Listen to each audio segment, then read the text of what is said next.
WJG Sports. We journal great.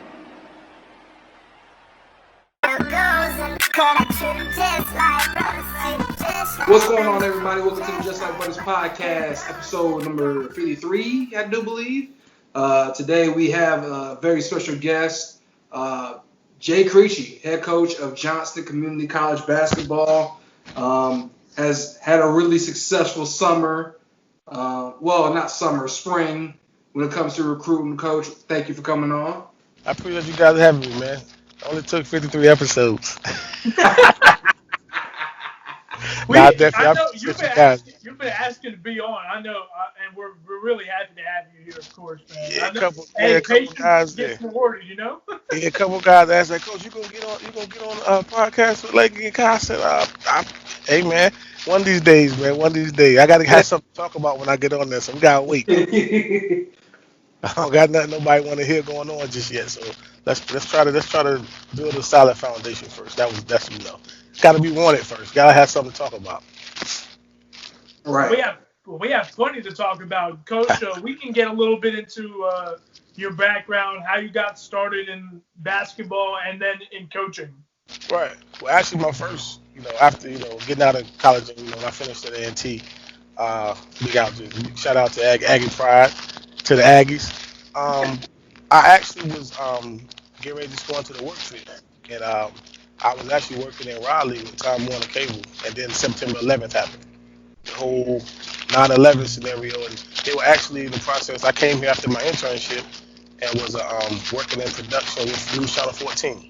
They were just beginning their television, want to get into television. But after that happened, they was like, look, we got to put the whole program on hiatus. And I ended up going back to my hometown with my mother and my sister, and was visiting there. Just went out to the football practice. And at the end of that day, the coach asked me if I would help coach.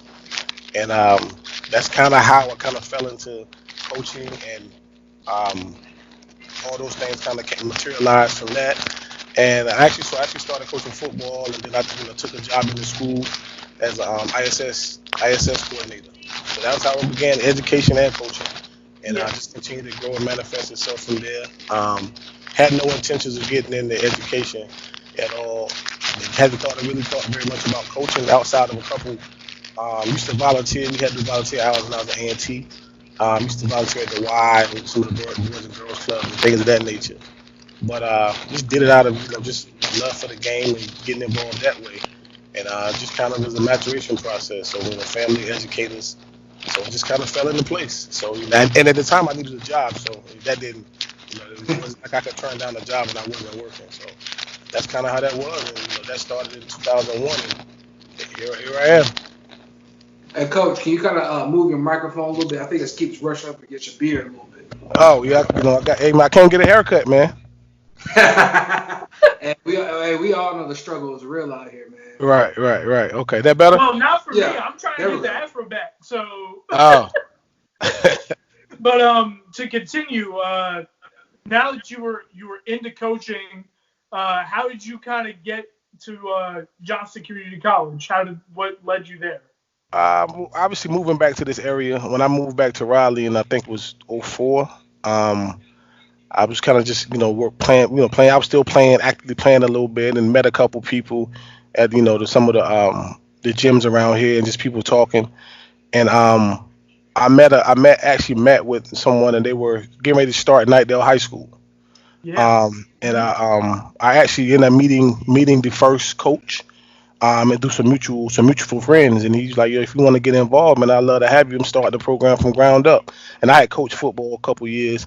And the basketball coach was on the football staff. You know how it is when they first start in school. Anybody that's available, they ask you to coach. And I was, working in the school system, doing something at that time. I never worked at Nightdale High School, but I was working at the central office doing some other type of outreach work. And it just kind of manifest from there. Then I got involved. From there, I got involved with Garner Road. Was coaching basketball with them for probably since 04, 05 up through probably year before last. This is the last team I actually had. Just kind of, pay the dues, kind of made a reputation in knowing talent and working with talent, working with different players, man. And so, names travel. People, you start being visible. People start, I mean, this kid, that kid, and working with them. So, you know, once I left with Nightdale, left Nightdale. I was moved up and took over the JV job when Coach Bird was there, and Coach Watkins, who hired me to be his assistant, left. And he asked me, Coach Bird took the varsity job from the girls, and then they asked me to come on, and then I took over the JV program and still help with varsity, and just continued to learn and grow that way. And then once I left Nightdale, I went over to St. Aug and joined Coach Johnson's staff, coaching there.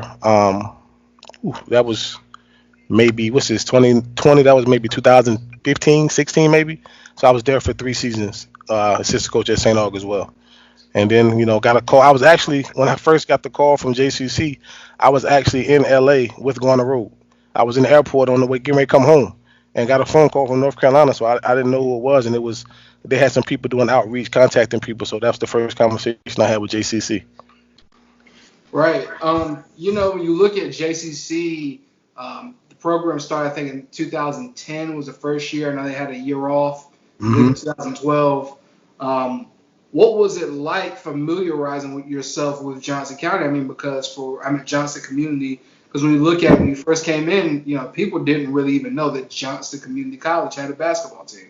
Well, you're right. I actually coached in Raleigh and been involved in basketball for Raleigh for all those years, and I didn't know Johnson Community College had a basketball program. So I'm like, well, that's part of the problem right there. Um, and coach a lot of different people, in researching about that. I talked to a couple people that I knew that had been involved because I recruited JUCOs. I mean, when I was just saying, oh, we did a lot of recruitment through the JUCO ranks, and I don't know if it was they just didn't have a talented player, but I didn't know there was basketball going on here at JCC. So I said, well, that's part of the problem right there. That was part of my initial conversation. I was like, well, the visibility and the recognition, it's got to change. You got to do something to make yourself relevant. And obviously, you couldn't have been winning and very successful because this is 30 miles away, and it wasn't aware of it, so to speak. So that was kind of the thing. Kind of sat down and from after we decided in the interview process, and after that was completed, and I decided I was going to take on the responsibility. That was part of the initial meeting I had with athletics. Like, we gotta be able to market the program not only to people in Johnston County, but you got to reach out in the local communities and let them know that there's an opportunity here, because that's a problem. And that was part of the what was needed to grow, because that wasn't happening. So that's one of the main things, that one of the main goals was to try to create more of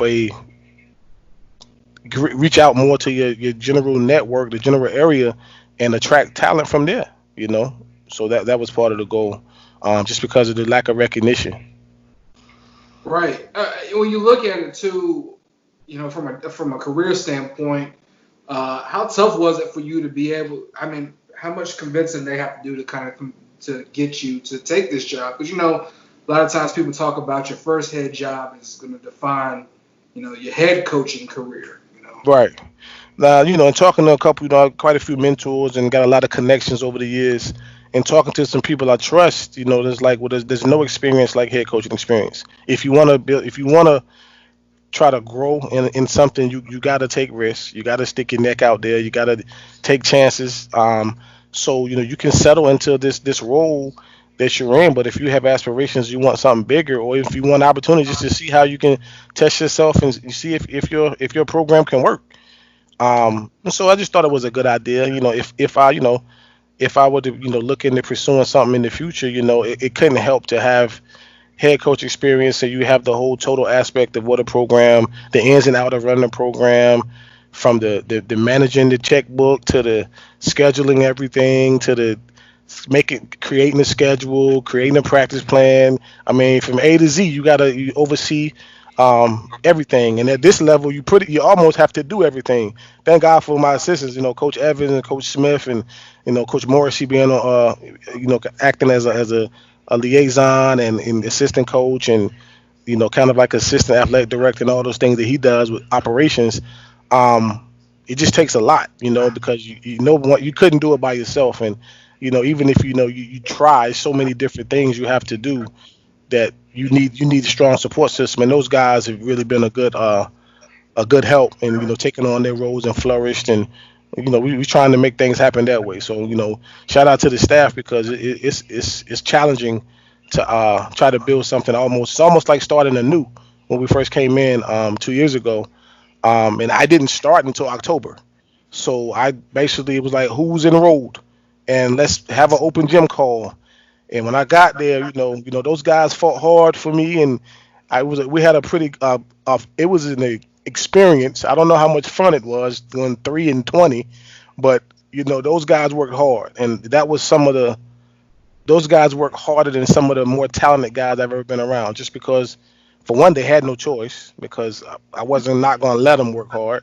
But we were able to be competitive in some games that we probably weren't expected to.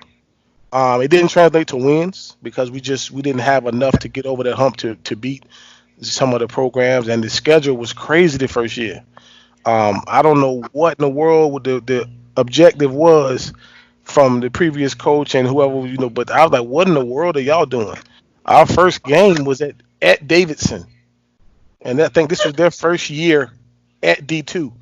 And I was like, golly, what are you doing? And we played Cape Fear twice and Brunswick twice and Wake Tech twice and Fayetteville Tech twice. And it wasn't like we was getting a break playing Sand Hills in Central Carolina. So I'm like, damn, what man going on? It was rough. But we fought hard, and I told those guys after, initially meeting with them. I mean, I was honest. I'm like, look, guys, I'll be honest with you. It's 10 or 11 of you guys, and I'm not sure if you guys would have made the teams I coached in high school. But here we are. So, nobody's gonna do that. There was a couple guys that could play, and a couple guys had opportunities to continue playing. But it was just that type of challenge. So to start from there and be here now is you can really see the growth. And that's the goal, to continue to climb upward. And one of the things I think about is that first year, I believe you finished with only seven, I think 6 or 7 players.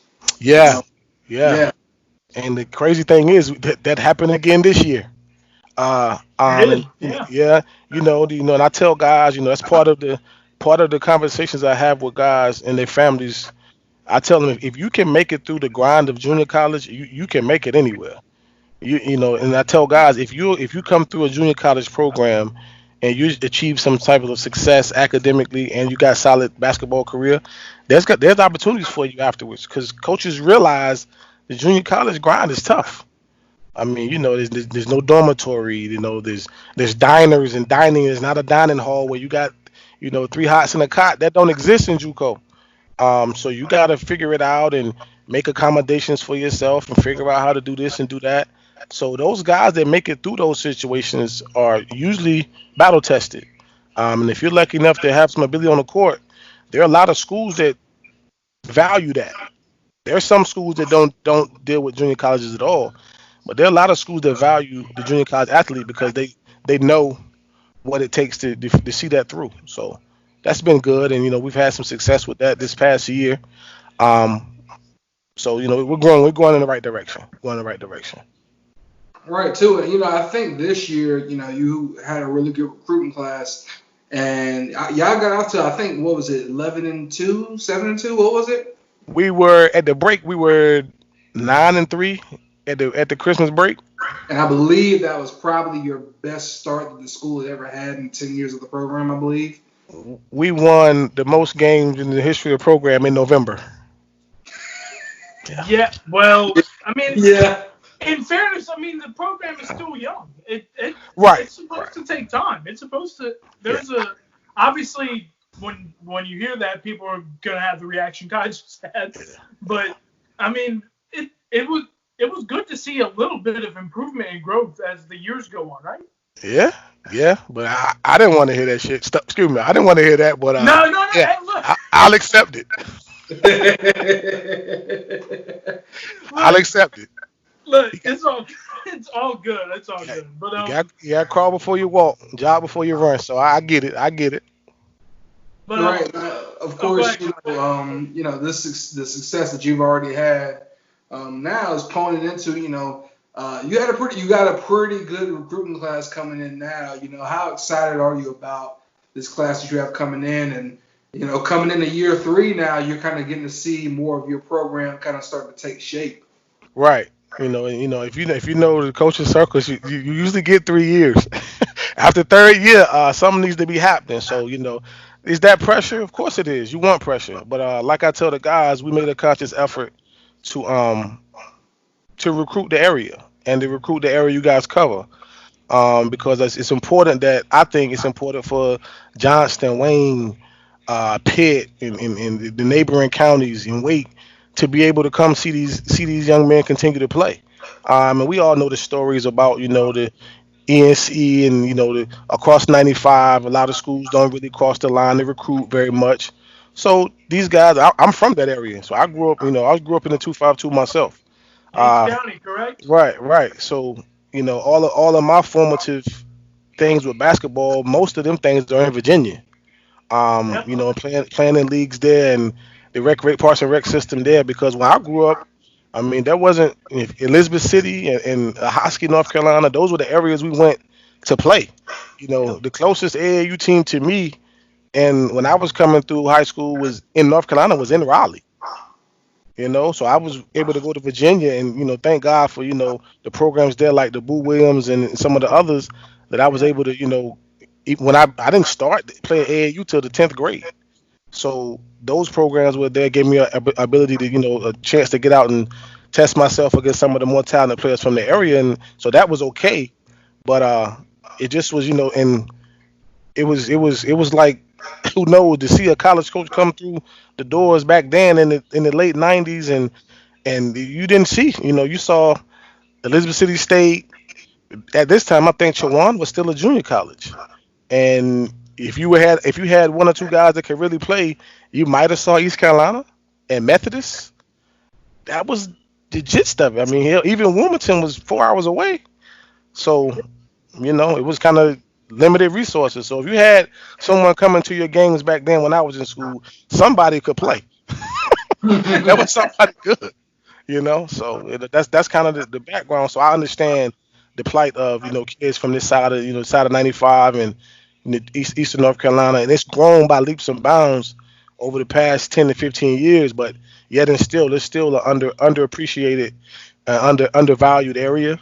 But I think that's changing, and that's a testament to some of the people who doing the legwork in those areas. A lot of good basketball and sports in general played on that side, and now it's starting to get its just due. Thanks on the hard work of some of those programs and trainers and people that have invested a lot of time into that. Right. How does it feel now to kind of look at the landscape of it and see like it being so much bigger and getting more appreciation? Well, it's all about it's growth. The growth mindset. The social media and the internet has been huge. To be able to get information out to people and video and posting things on social media. Those things create a necessary platform in this day and age. Um, so I encourage guys to utilize that, but just trying to educate on making sure they going about things the right way and not putting bad information or misrepresenting themselves or their families.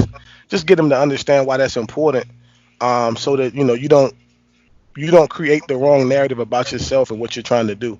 So that because once you put it out there, you can't really take it back.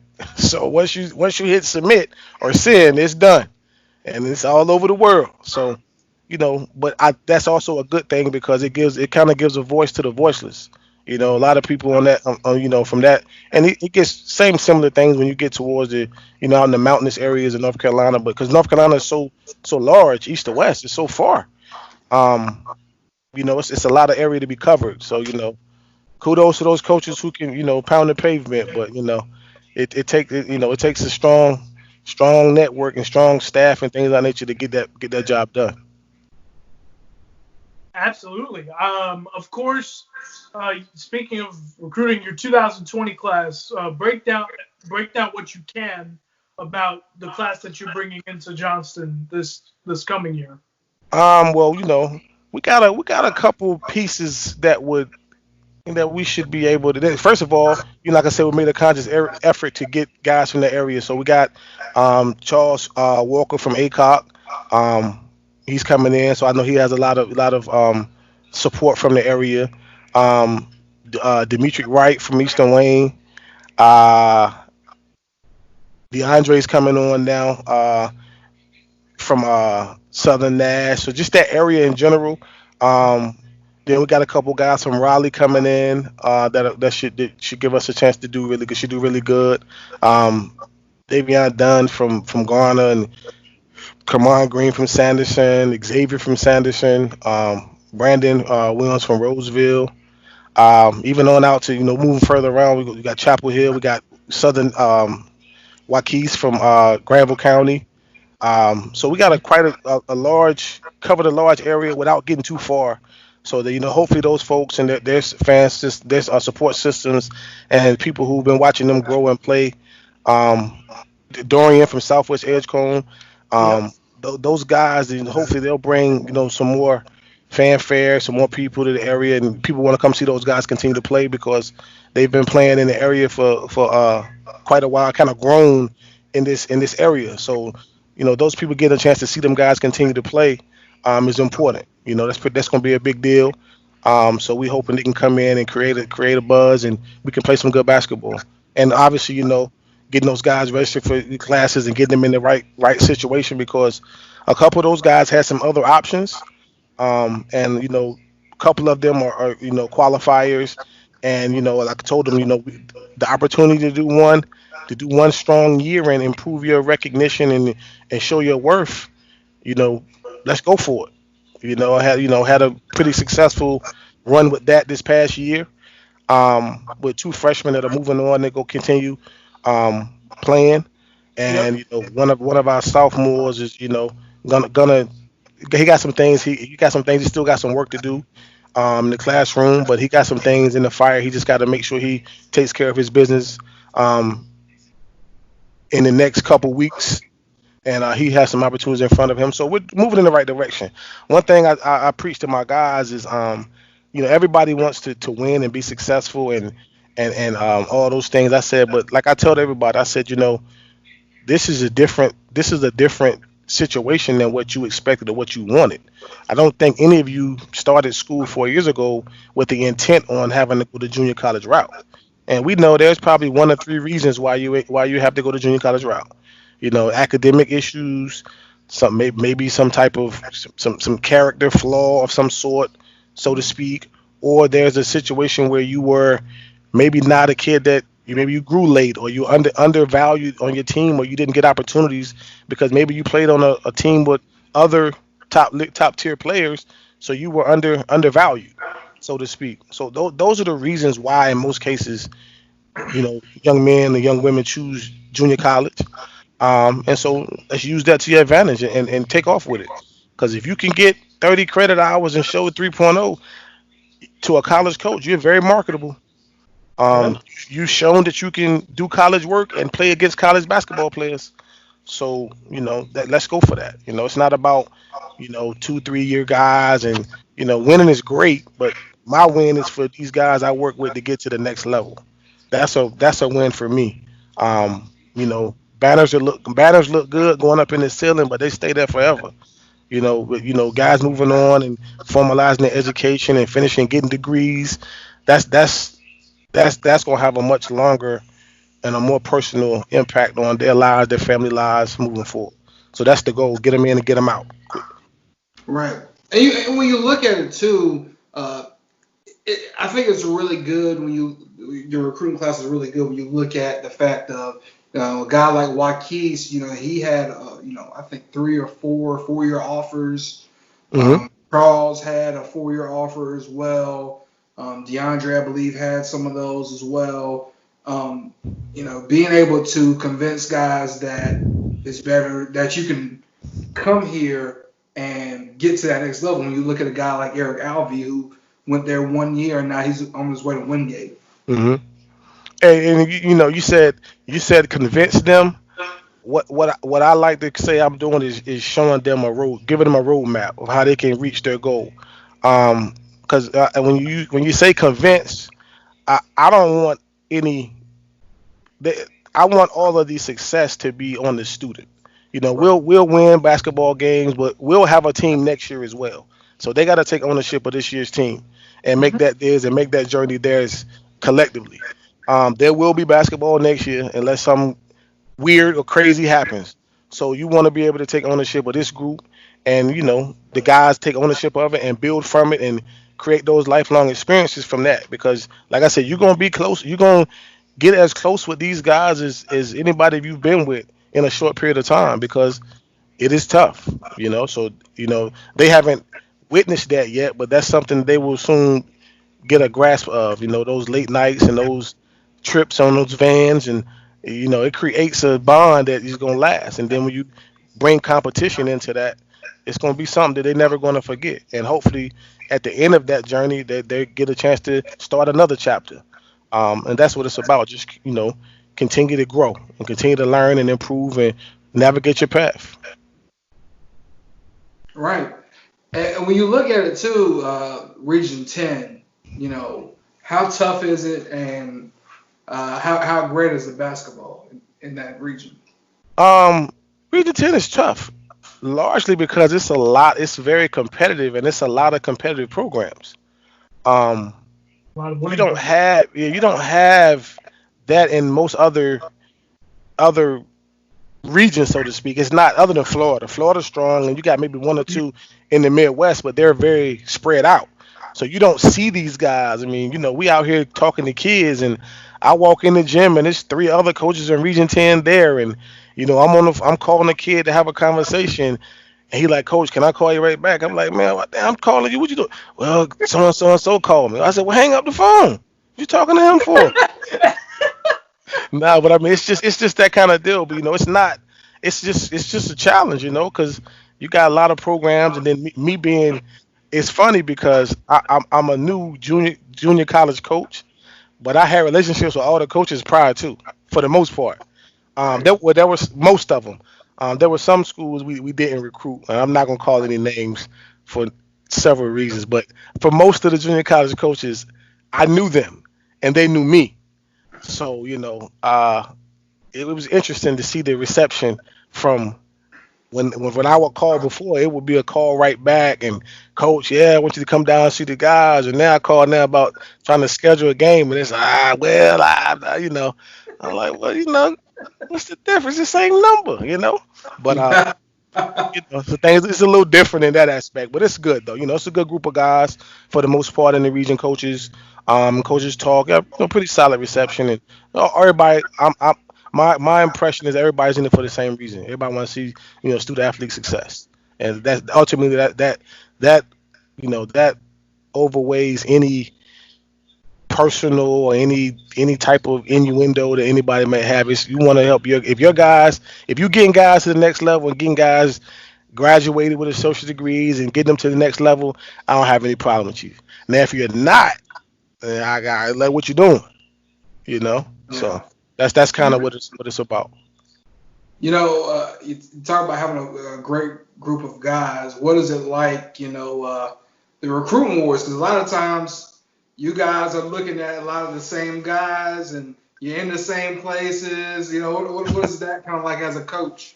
Well, it's about building relationships and generating that trust that you're gonna help this young man and the young man reach the goals, and having those parents trust that you're gonna have his best interests in mind and push him and mold him. Because in most cases, this is these kids' first chance of being away from home.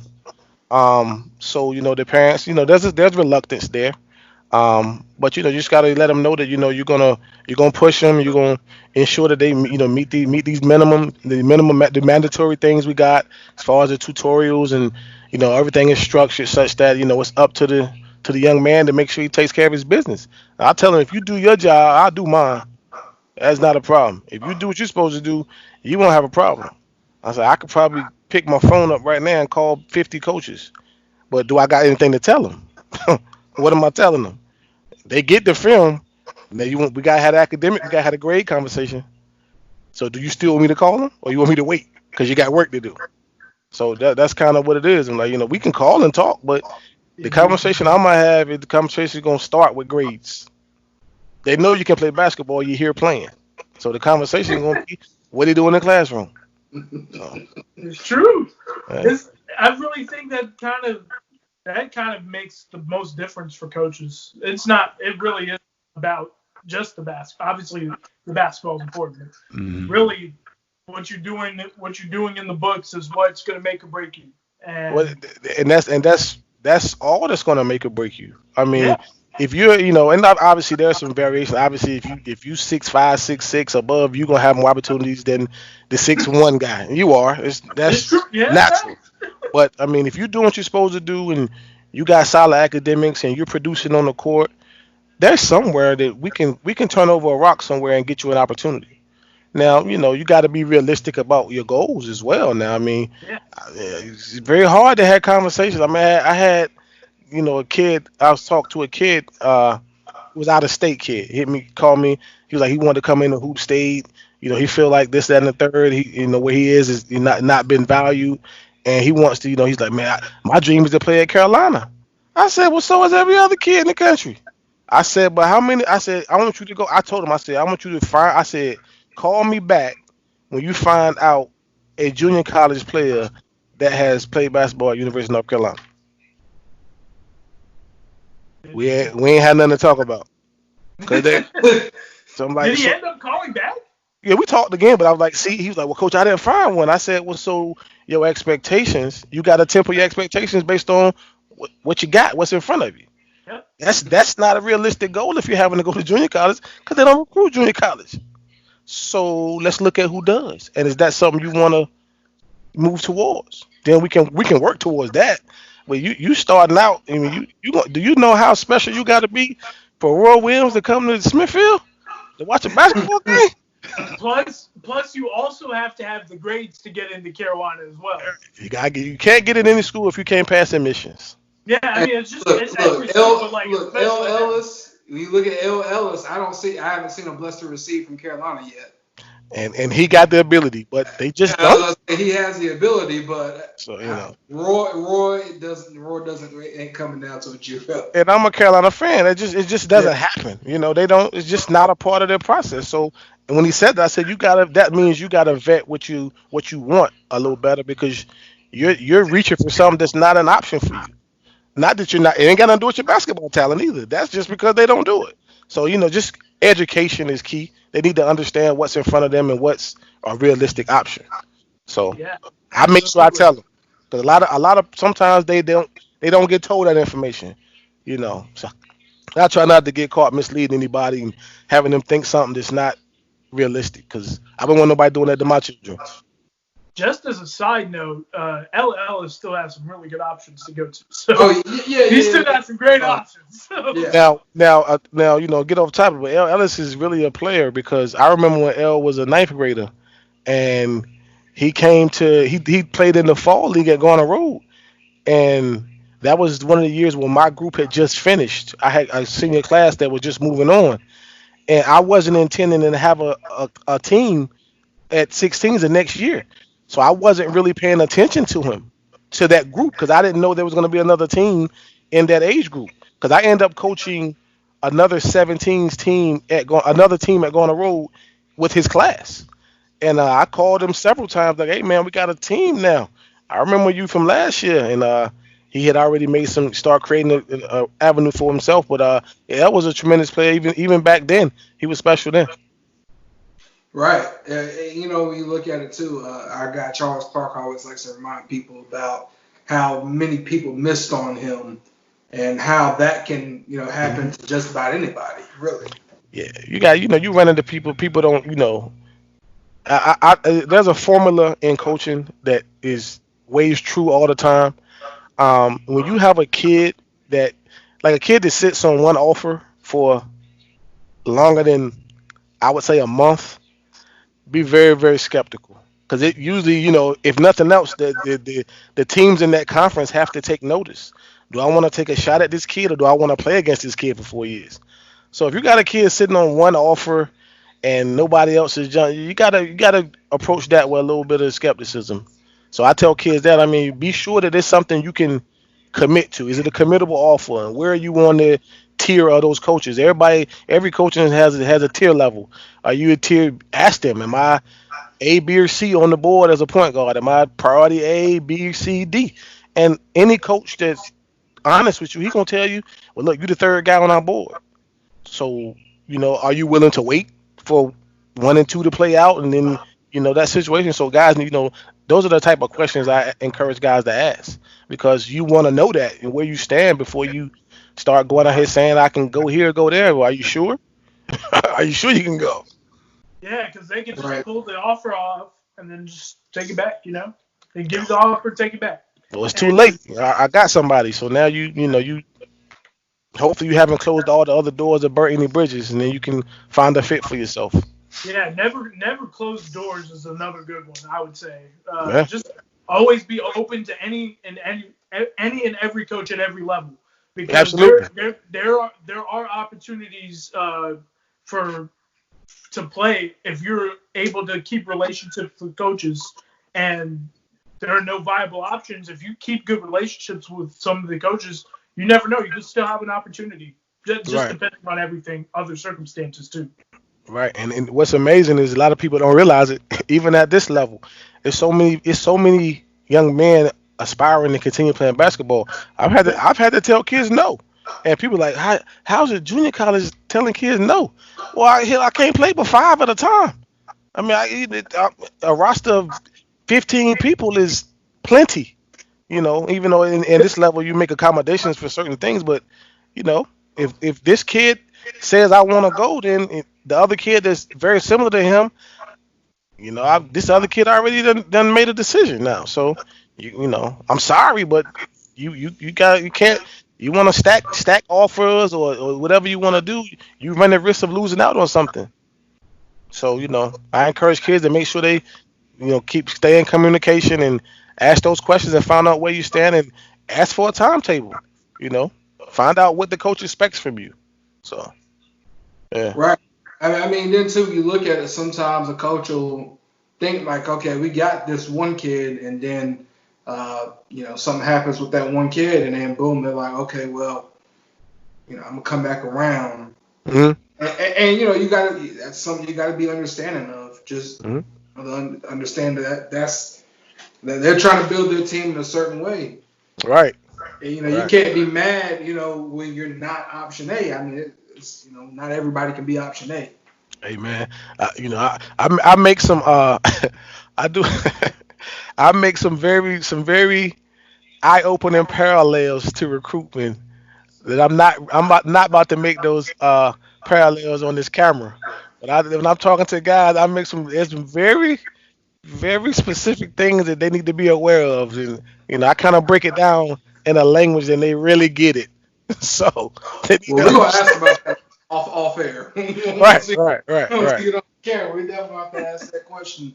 right. Um, the one thing I think about too is, there's always a lot of talk about how kids are unrealistic, but how unrealistic sometimes D2 and D3 and even D1 college coaches can be when they're looking for certain type of things. Well, I mean, I don't know if it's really unrealistic, but like I tell kids, I said, these college coaches are recruiting you. They have this is their livelihood, this is their job, so they can't miss. I'm on this. They can't really miss. Go ahead. I'm on the phone. They can't really miss on things like that. Shh. Y'all, excuse me.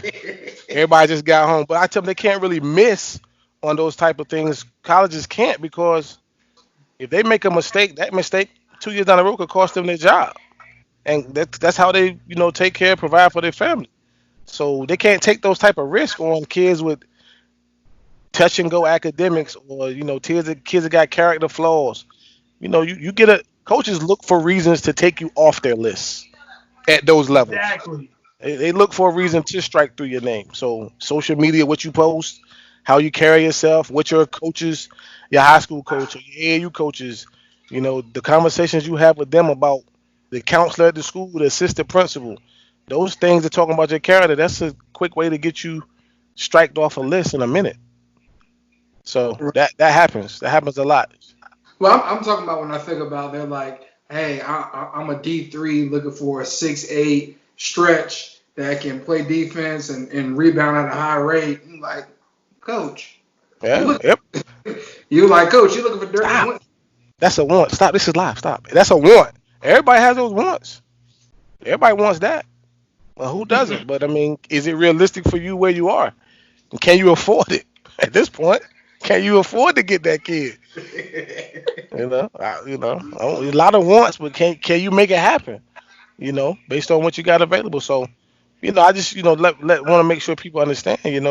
It's competitive, and coach got a job to do. He got to answer to his athletic director and athletic department. And the conversation, that room get real quiet when you come in there and you got 8 wins 2 consecutive years.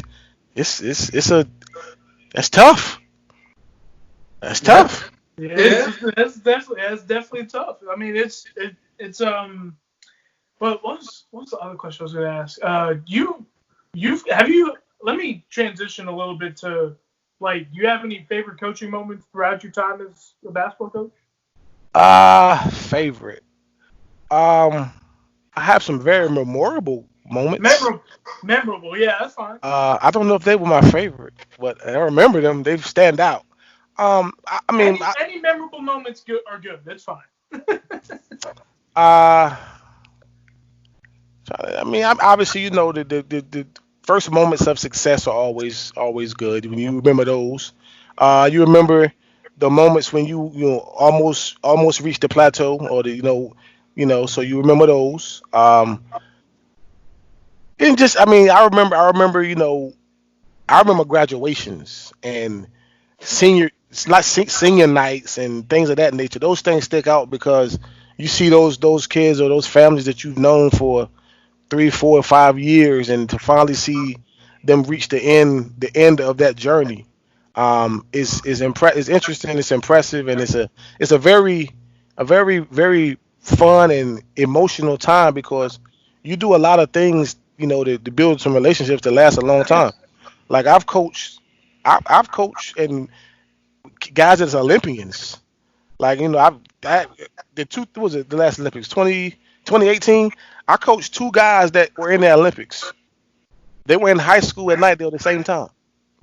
They both represented their country in the Olympics. How many people? In the 2016 Olympics? Yeah. BJ ran track. He was an athlete at Nightdale. He ran track for, I want to say Bahamas.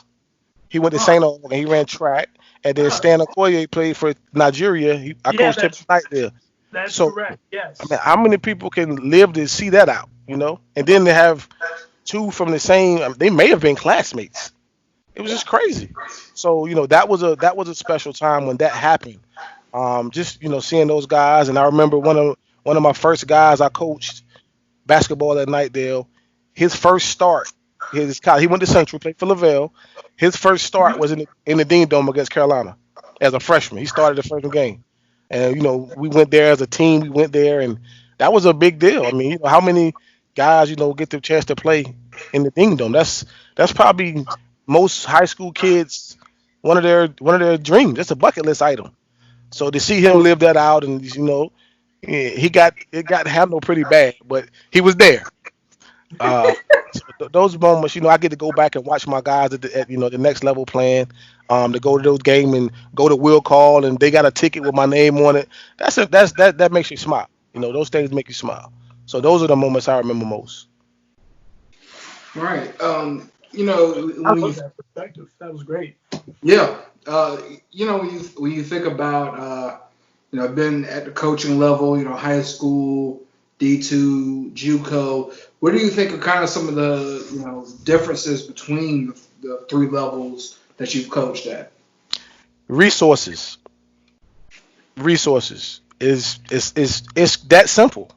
The resources available to an athlete at NC State and the resources available to an athlete at Winston-Salem State and the resources available at an athlete at North Carolina Wesleyan, the athlete is an athlete. So the athletes need the same things to perform, to get the most out of their bodies and to achieve the highest level of play.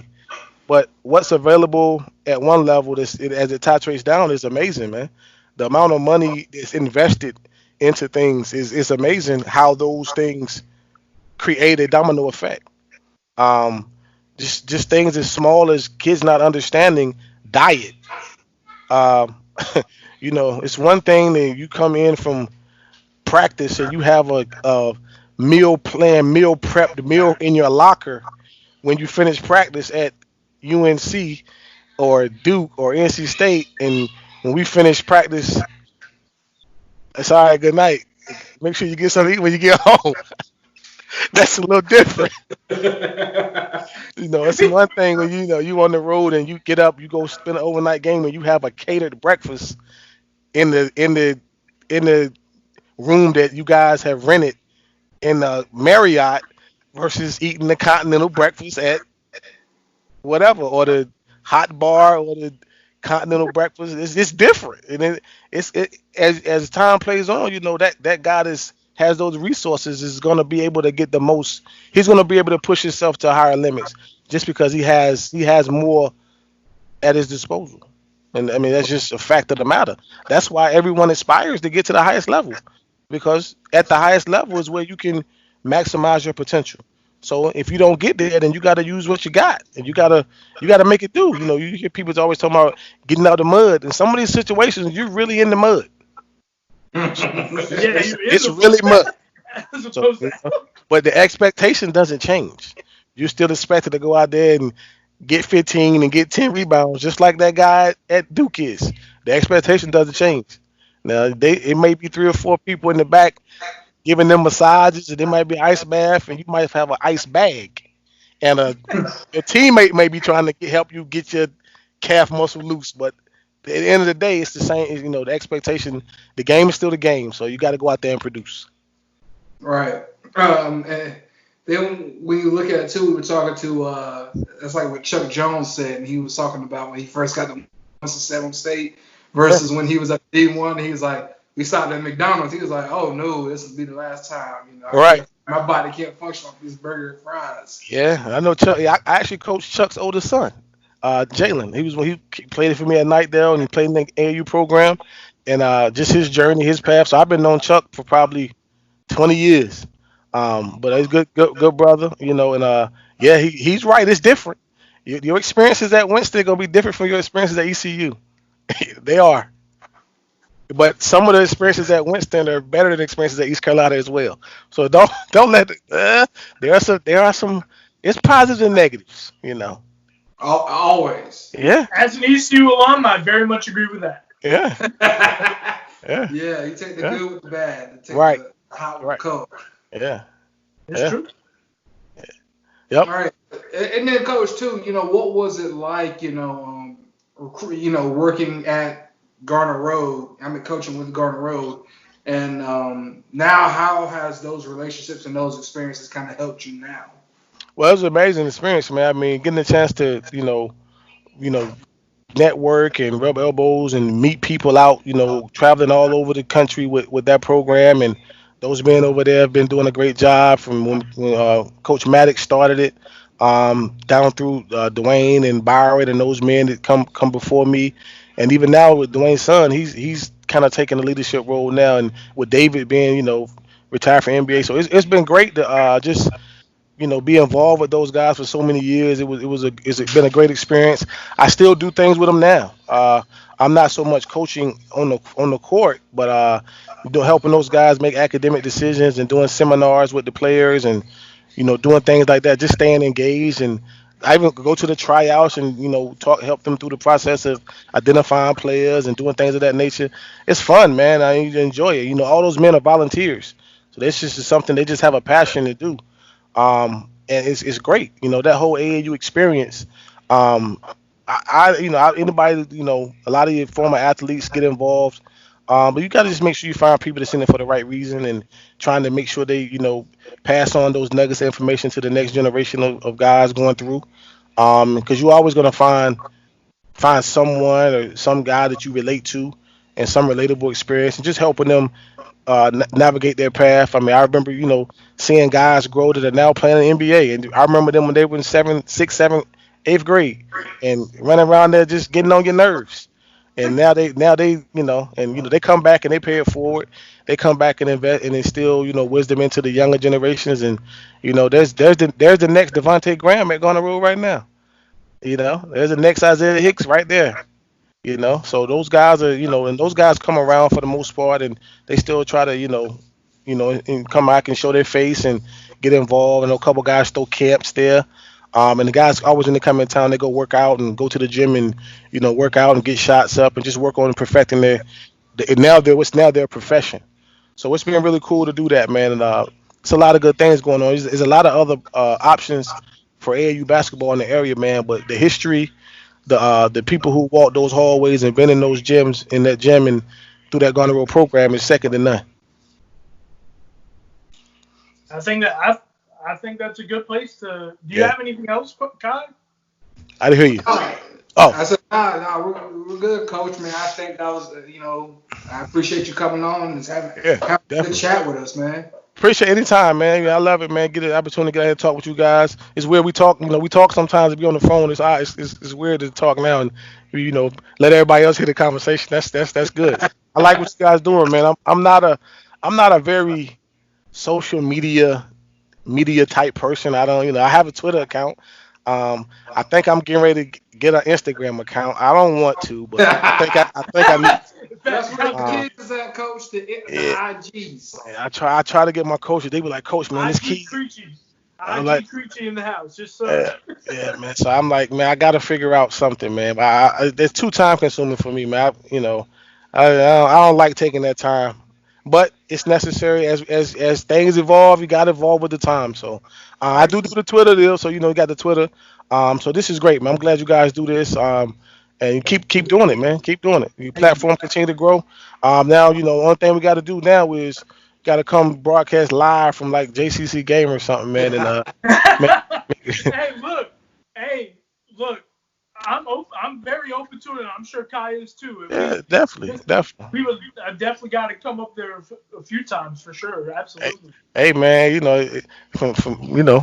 It was spoken. It was spoken to existence. Like the old folks say, man. There's truth in a lie. So I meant that. I meant that. But y'all keep doing good things, man. I appreciate the platform and chance to come on here and chop it up with you guys, man. And keep working at it, man. You guys doing things on your end. It's great. I was excited about the event you guys were putting up. Yeah, I was really excited about that. Unfortunately, of course, everything that has gone on, we haven't been able to find a set date to do a classic of some sort. Of course, when we do, you'll be one of the first people to know about it. Yes. Yeah, you had already convinced me. You said something about barbecue and some barbecue chicken or something. So we still gonna feed everybody. You could have stopped. You could have stopped there. You could have stopped there. I was already in there. You could have stopped, but it's good. But definitely, man. I know that I went to Charles has done his event and giving those guys in the area a platform. He's down in Fayetteville, so they get a little more recognition. But pulling it into the Eastern North Carolina guys, man, and those counties will be great. Definitely. It's anything I could do to support that and help with that. I definitely would, do all I can to support. And if you guys need anything I could do to help, I definitely will. Absolutely. Of course, it's at Coach Jake Creechy on Twitter. You can find WJG Sports on all social media platforms. The podcast is available on Anchor, Spotify, YouTube. If you're watching here, thank you for watching. And subscribe to the YouTube channel for more content like this, and we got plenty of stuff coming. And they can go to at JCCNC. at JCCNC, and we're in process now. We're probably gonna look into streaming games next year. So maybe do something like that over YouTube. We're trying to get some legalities of that done according to the athletic department. But that's something we want to do is always give our kids the opportunity to be seen, is visible, create that base for them to gain as much exposure as possible. So that's what we're going to be trying to do, and just continue to pay it forward, man, in the area, and trying to bring in those guys that got the ability to continue playing. Want to give them an opportunity. So you guys know, you got any of these people out there looking in the Johnson County area, those counties surrounding, man. Contact me. Let me know you got guys that you feel like deserve opportunity, worthy of it. Let me know so we can take a look at them. So we don't miss anybody. We want to do a good job of getting out to the community and making sure we get put our eyes on everybody's team, practice games, and get a chance to get everybody that opportunity. If those that are can help us, be successful and got the ability to get to the next level. I think going on the days that JCC misconception that you know anybody can play there. We want to make sure that guys got the opportunity, ability to be next level guys. So, but we will open our doors and give everybody a chance and see what they got. Coach Jay, thank you very, very much for joining us. Appreciate it, guys. And Appreciate of it. course, you know where to find myself and Kai on social media, and you know where to find us. Yeah, I know where you guys. Yeah, just like Bruddas Podcast, episode 53. We are out. Thank you so much for watching. We'll see you.